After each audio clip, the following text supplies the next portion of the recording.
के पश्चात अवसर मिला है दोस्तों, इसका उपयोग या दुरुपयोग करना, अब यही तुम्हारा भविष्य निर्धारित करेगा। प्रभु, ना तो मैं किसी उपयोग योग्य रहा और ना ही दुरुपयोग योग्य।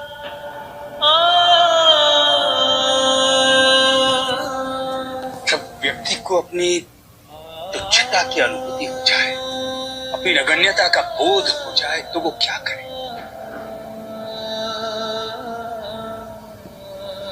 प्रभु, मैं किसी योग्य नहीं, न राज करने योग्य और ना इस राज्य में रहने योग्य। इसलिए मैं सिंहासन त्याग कर कहीं दूर वन में निकल जाना चाहता हूं, जहां मुझे कोई न पहचाने, कोई मेरी ओर देख ना पाए, क्योंकि अब मैं किसी से दृष्टि मिलाने योग्य भी नहीं रहा। क्या करोगे इस संसार से दूर, वन में जाकर?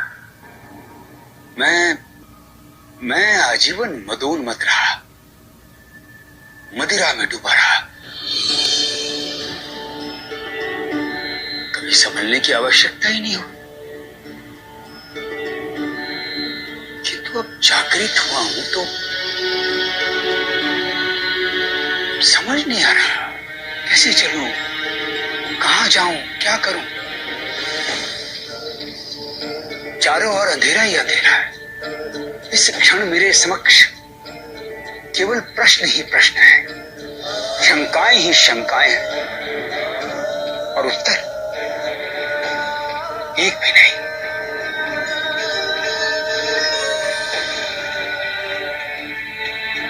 प्रभु, मेरा मार्गदर्शन कीजिए प्रभु, मुझे उचित दिशा दिखाइए।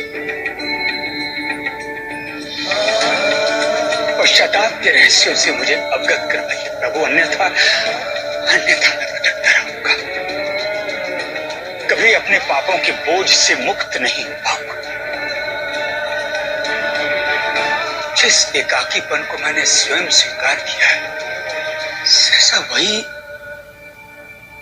वही एकाकीपन मुझे भयभीत कर रहा है। एक असहनीय सी पीड़ा हो रही है प्रभु मुझे। तुम्हारी ये पीड़ा इसी बात का लक्षण है दोस्तों कि तुम अपने नए जन्म की ओर अग्रसर हो। ये पीड़ा, ये कष्ट, ये तुम्हारे तपश्चर्य का आरंभ है। तुम्हारा अहंकार तुमसे छूटने लगा है दोस्तों, और इस प्रक्रिया में पीड़ा होना स्वाभाविक है, क्योंकि आज तक तुम्हारे अहंकार को जो वस्तु पोषित करती आई, तुम उन सभी वस्तुओं को त्याग कर उनसे दूर जाना चाहते हो।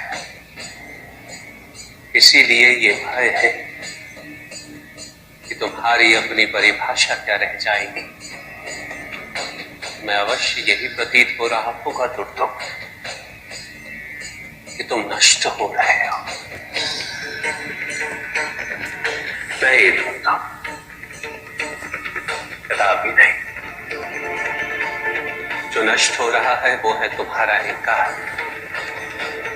जो सदैव विकसित होने के लिए दूसरों पर आश्रित रहा है। तुमने एकांतवास का निर्णय ले लिया है दोस्तों। तुम्हारा अहंकार हर संभव प्रयास कर रहा है तुम्हें भयभीत करने का, आशंकित करने का, और जैसे जैसे यह अहंकार तुमसे दूर होगा, उतना ही तुम अपनी वास्तविकता के समीप आते जाओगे। जिस भय की तुम्हें अनुभूति हो रही है दोस्तों, इसी को पार करने के पश्चात भी तुम अभय हो सकते हो। स्मरण रहे दोस्तों,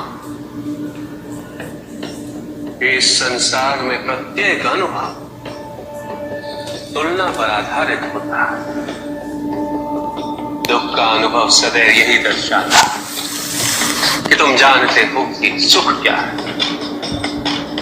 तुम्हारे अशांत और अस्थिर होने का अनुभव प्रमाण है इस बात का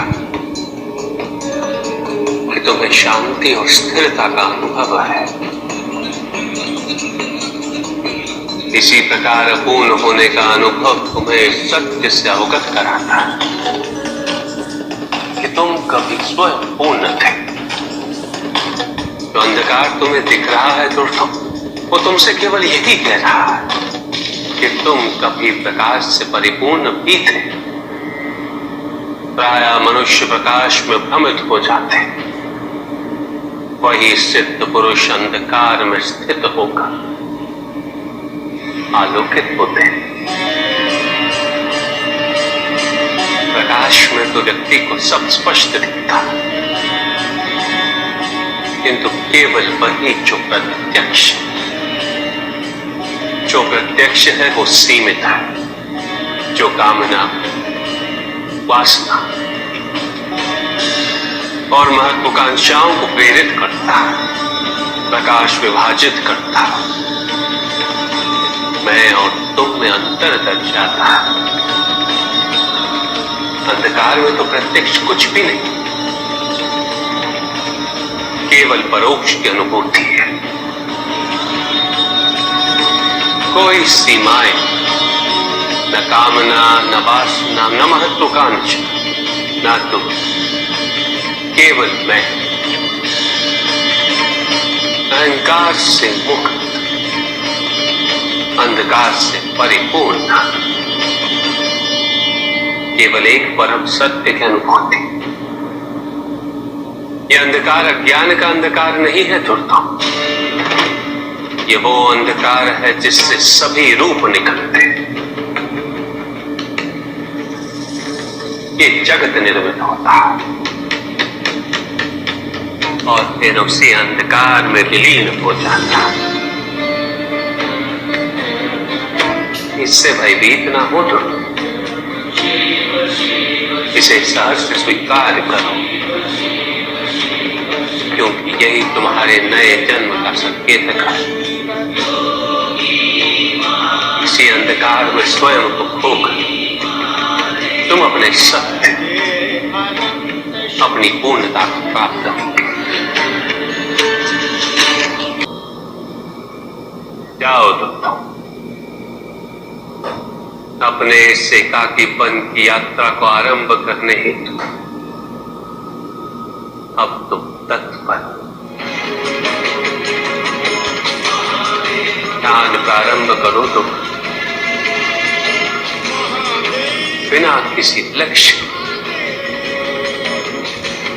बिना किसी हस्तक्षेप या नियंत्रण के केवल दृष्टा बनाओ, केवल अनुभव करो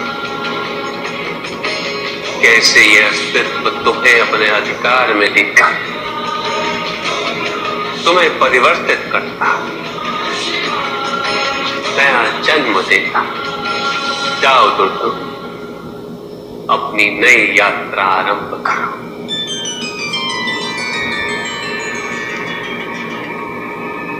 मैं कितना सौभाग्यशाली हूं कि स्वयं महादेव